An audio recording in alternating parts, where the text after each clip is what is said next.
Make this Christmas memorable with Goat Guns. Get the coolest miniature gun models for your collection. From historical classics to modern weapons, we have something for every firearm and hobby enthusiast. Surprise your loved ones with the gift of Goat Guns, the perfect blend of quality and detail. Shop now and spread the joy at goatguns.com. Welcome to the Human Capital Innovations Podcast. We're your source for personal, professional, and organizational growth and development, where we share original research, explore industry trends, and interview executives and thought leaders from across the globe. We hope you join us often for practitioner-oriented content around all things related to leadership, HR, talent management, organizational development, and change management. Maximize your personal and organizational potential with Human Capital Innovations Podcast.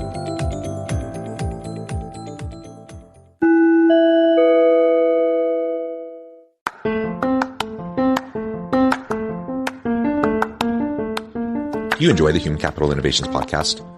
Enjoy ad-free listening by going to the Patreon page, and please consider contributing even at the producer or sponsorship level. And please leave a review. Thank you for your support.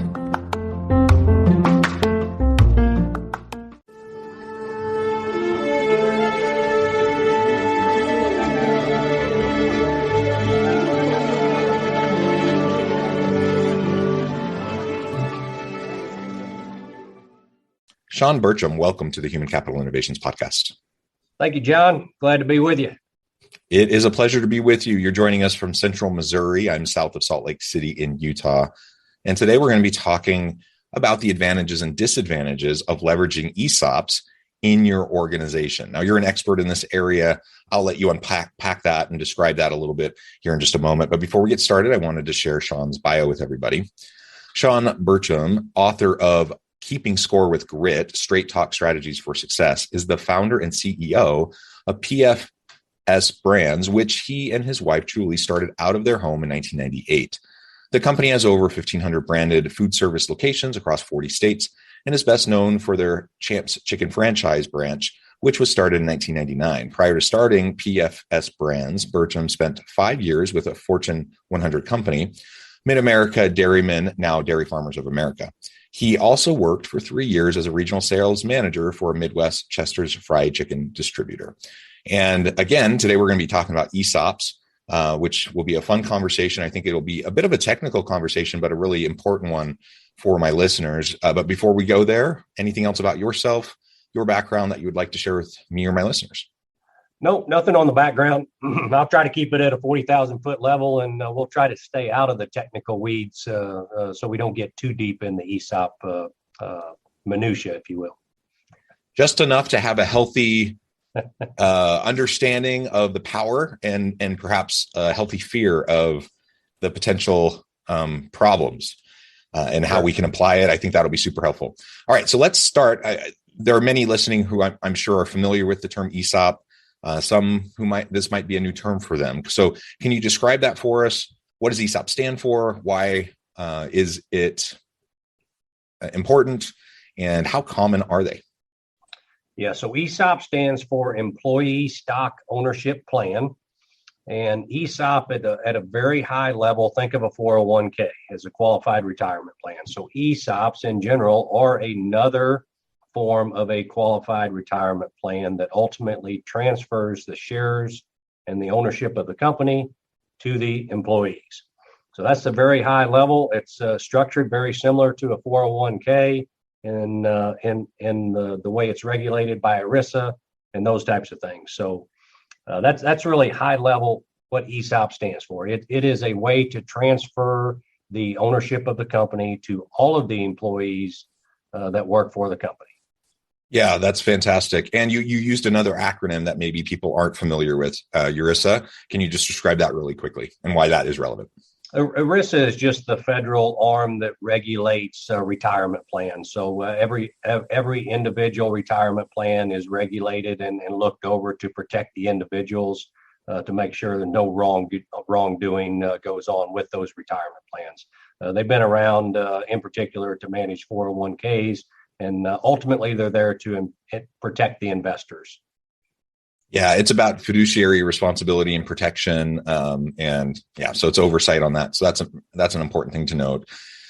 All right, so how about this idea of how common they are and how much they're being implemented in organizations? I first became familiar with the term, 20 plus years ago, probably about 23, 24 years ago, when I was a factory worker and they were rolling out an ESOP plan.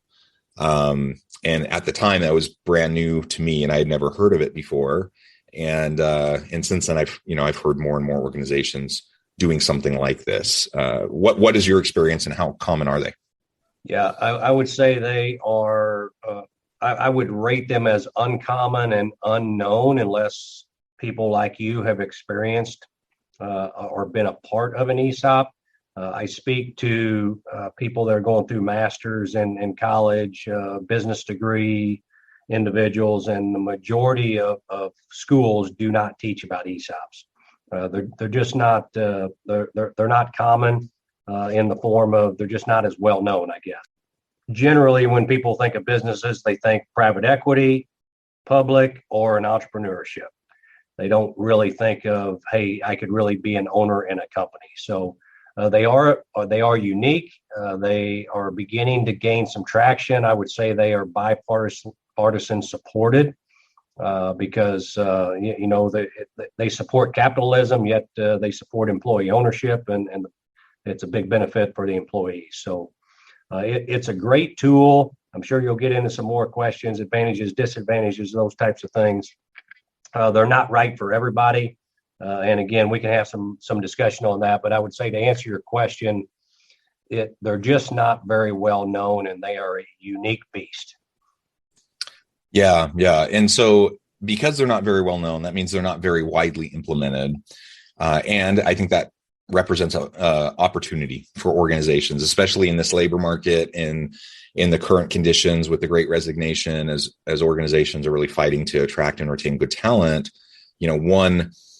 One piece of your total compensation strategy and how you're trying to reward your people and to get them to come and to stay could be implementing ESOPs.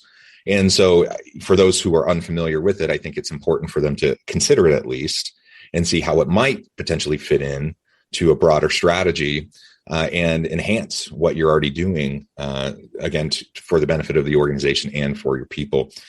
So with that, and you kind of alluded to it just a minute ago, what do you see as some of the major advantages first and then disadvantages?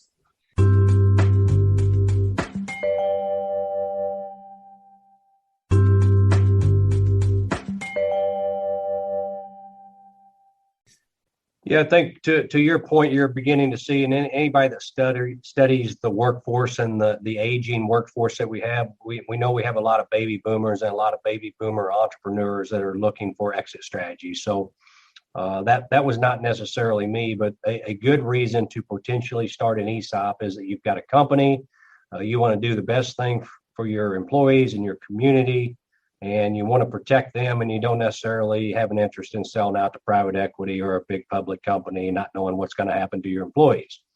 So an ESOP strategy for an exiting entrepreneur, exiting business owner is something that they should look at.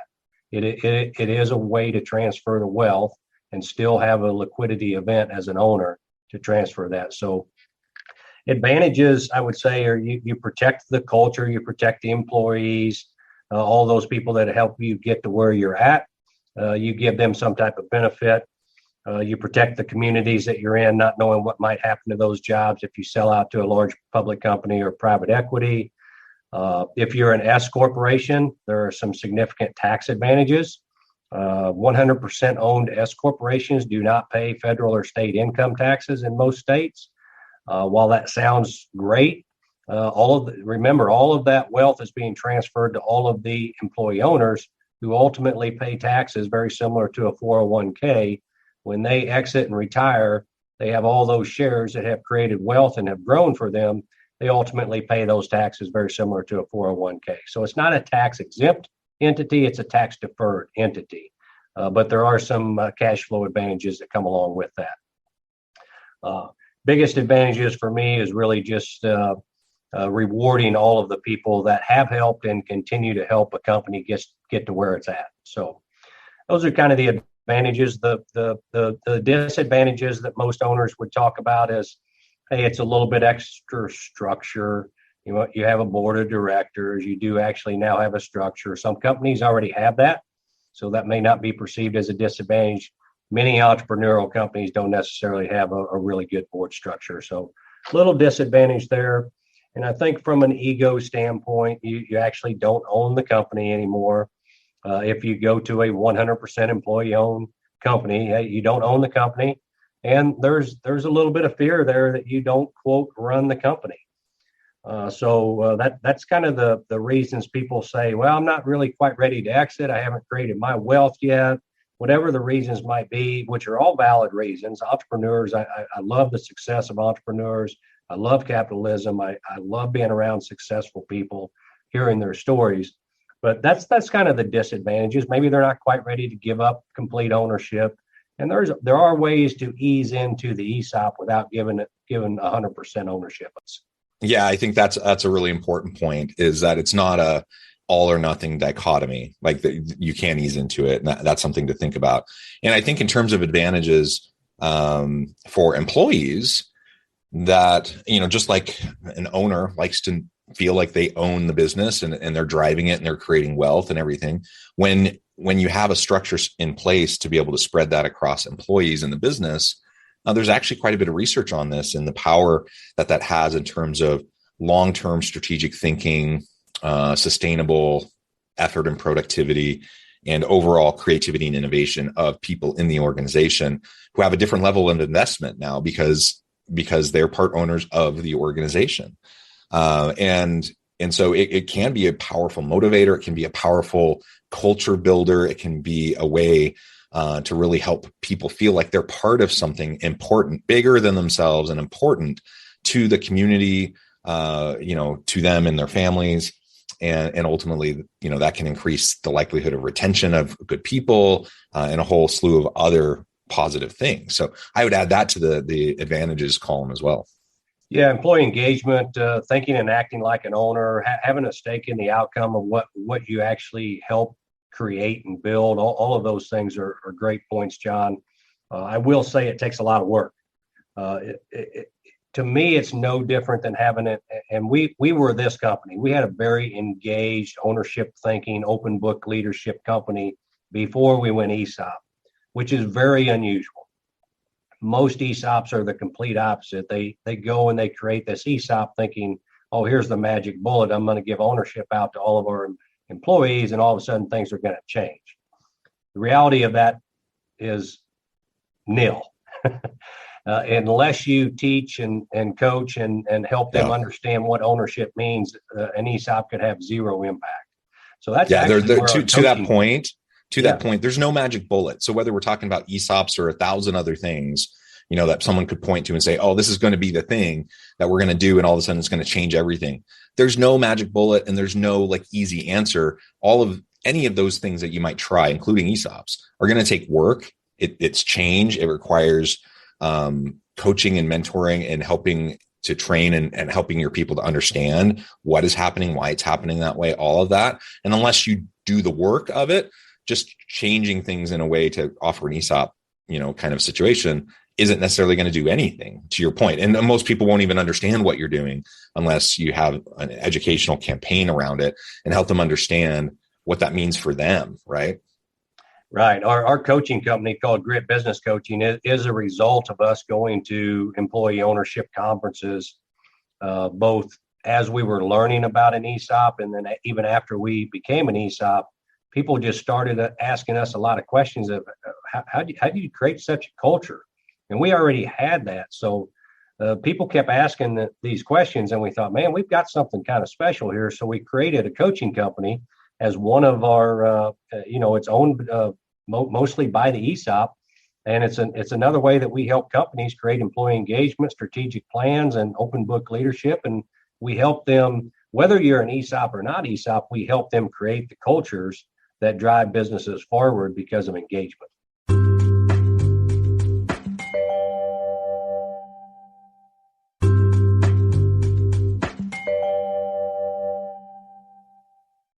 Yeah, excellent points.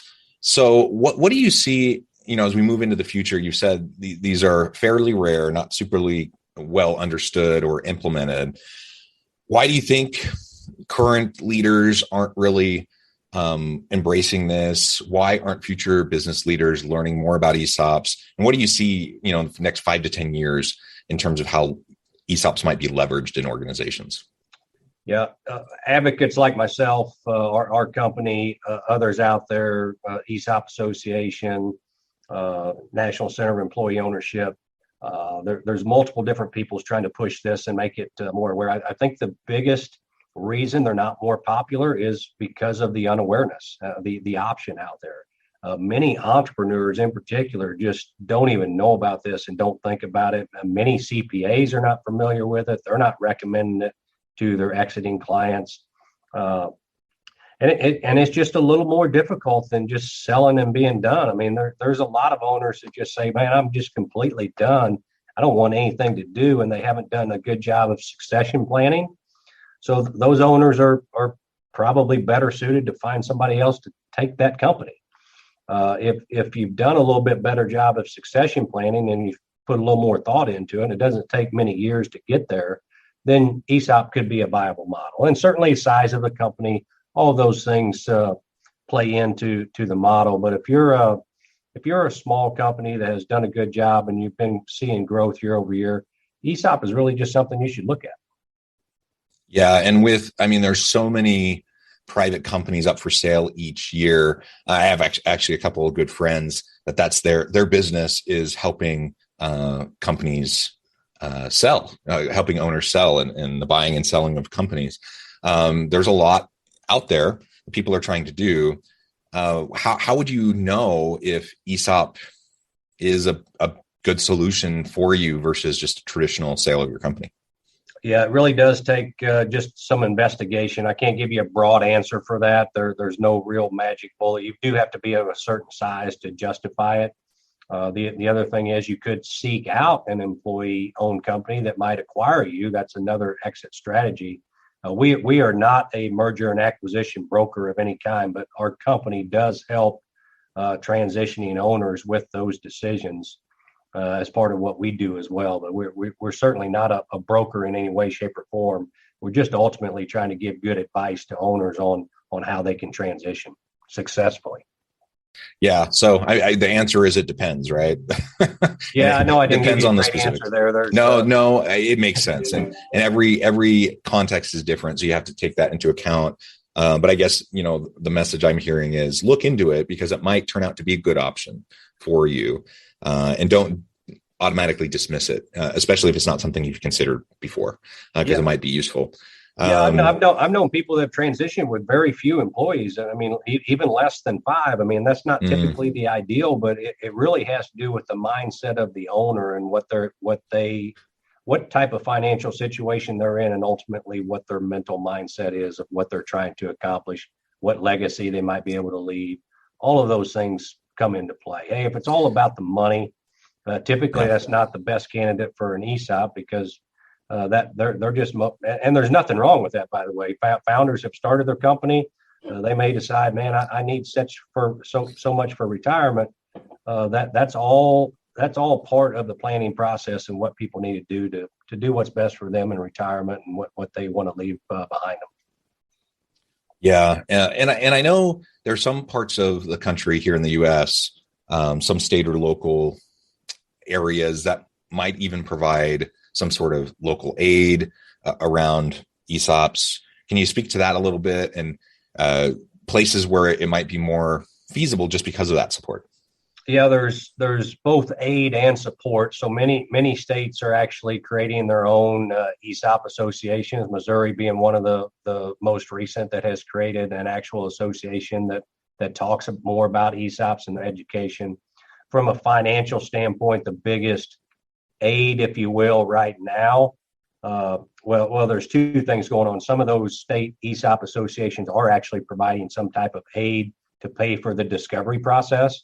So that would be point number one. And then many states, including Missouri, have come up with, for the selling owner, some capital gains incentive to reduce or eliminate the capital gains portion from the state that might be a result. And why that's important for the states, going back to what I talked about early on, is if these companies that are all transitioning either A, go away, which many of them are, they're just quitting and they're non-existent, which is unfortunate for our capitalistic country.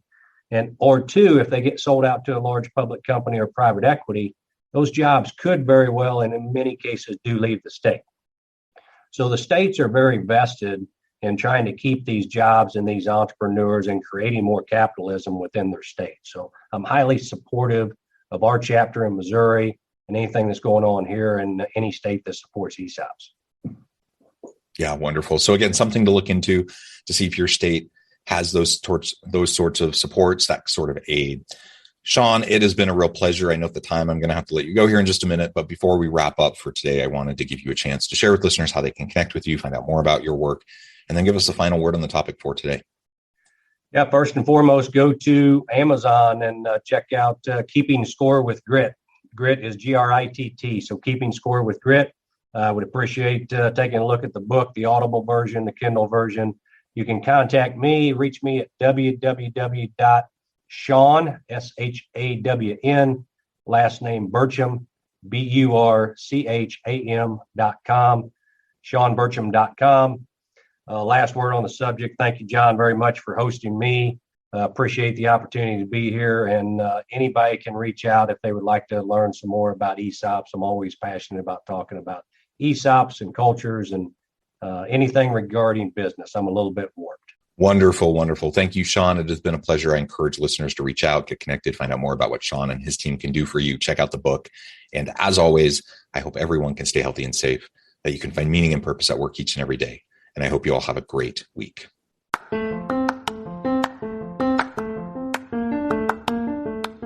If you enjoy the Human Capital Innovations podcast, enjoy ad-free listening by going to the Patreon page. And please consider contributing even at the producer or sponsorship level. And please leave a review. Thank you for your support.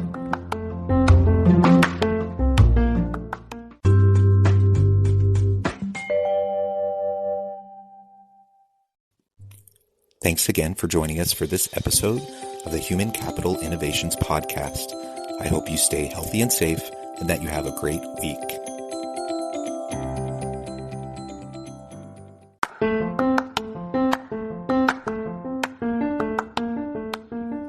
Welcome to the Human Capital Innovations Podcast. In this HCI Podcast episode, I talk with Shawn Burcham about the advantages and disadvantages of leveraging ESOPs in your organization. Make this Christmas memorable with Goat Guns. Get the coolest miniature gun models for your collection. From historical classics to modern weapons, we have something for every firearm and hobby enthusiast. Surprise your loved ones with the gift of Goat Guns, the perfect blend of quality and detail. Shop now and spread the joy at goatguns.com.